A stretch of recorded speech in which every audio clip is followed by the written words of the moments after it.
আসসালামু আলাইকুম প্রিয় বন্ধুরা, আশা করি সবাই ভালো আছেন। তো আজ রেডি করব হচ্ছে চিপস। তো প্রথমে শালটি গলায় দিয়ে নিলাম যাতে করে তেল ছুটে নিজে আহত না হই। তো দেখতে থাকুন ভিডিওটি। তো এবার এক বয়াম চিপস নিয়ে নিলাম এবং হাফ লিটার তেল। তো এই যে দ্রুম করে মেরে দিলাম কড়াইটি। এবার দিব তেল ঢেলে। তো পুরোটাই তেল ঢেলে দিব। এর মধ্যে আপনাদের ভাবি এবার বলছিল যে এইভাবে তেল নষ্ট করে কি লাভ, বর্তমান যেতাম দিলাম চেলে মেরে। চুলোটা ওপেন করে নিলাম। এবার অপেক্ষা করব তেলটি গরমের। প্রথমেই 4টি চিপস দিয়ে ট্রাই করব যে আসলে তেলটি কত গরম হয়েছে। তো দেখুন বন্ধুরা, তেলটি কিন্তু প্রচুর গরম হয়ে গেছে। তো এক এক করে সব চিপসই ভেজে ফেলবো, কারণ তেল নষ্ট একদিনই করতে হবে। প্রত্যেক দিন করলে দেখা গেল বাড়িওয়ালা উল্টে ধুলাই শুরু করে দেবে। তো তার জন্য সংসারে ঝামেলা না হয় সেই কাজই করতেছি। একের পর এক সব চিপস ভেজে নিচ্ছি। তো এইভাবে দেখা যায় প্রতিনিয়তই টুকটাক আপনাদের মাঝে নতুন নতুন ভিডিও নিয়ে আসি। তো আপনাদের যদি ভিডিওটি ভালো লেগে থাকে অবশ্যই লাইক করবেন এবং ফলো করে দেবেন, যাতে করে সামনে আরও সুন্দর সুন্দর ভিডিও রেডি করতে পারি। তো এভাবেই সব চিপসগুলো আমি বেছে নিচ্ছি। তো এর মধ্যে আরেকটি কথা, আমার ভিডিওগুলো অনেক ভিউ কম, কী কারণে এটা জানি না।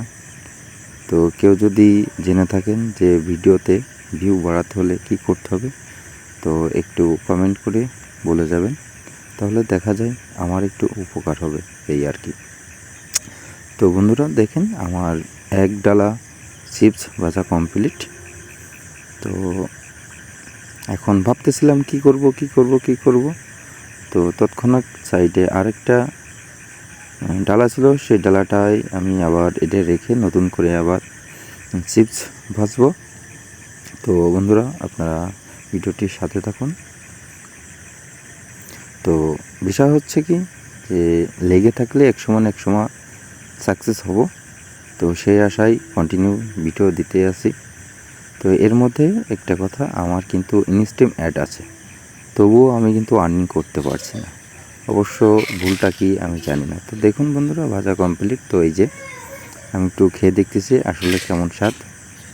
তো বুঝলাম যে আসলে অনেক স্বাদ হয়েছিল। এর মধ্যে দেখুন আমি নিজেই অনেকগুলো খেয়ে ফেলছিলাম। কি বলবো আর, কারণ ভাজা পোড়া খেতে আমার অনেক ভালো লাগে, যার কারণে আমি প্রচুর ভাজা পোড়া করে থাকি। বিশেষ করে এই যে আপনার কি বলে এটাকে, ওই একটা হলো আমার মনে নাই। তো বিষয় হচ্ছে এটা কন্টিনিউ আমি এগুলো করে থাকি, যার জন্য আমার অনেক পছন্দের কাজ এগুলো। তো দেখুন বন্ধুরা, অনেক ভালো একটা ফুড রেডি করছিলাম। তো এক পর্যায়ে খুব সুন্দর হয়েছিল, এটা আবার একটু কমেন্টে আপনাদের দেখালাম। তো এবার গোছানোর পালা, মানে সাজানোর পালা। তো দেখুন খুব সুন্দরভাবে এগুলো আমি বয়ামের মধ্যে সাজিয়ে রাখছি, যাতে করে এটা নরম না হয়ে যায়, অনেক দিন ধরে খেতে পারি, আলো বাতাস না ঢুকতে। তো বন্ধুরা আশা করি সবাই ভালো থাকবেন এবং আমার জন্য দোয়া করবেন। আল্লাহ হাফেজ।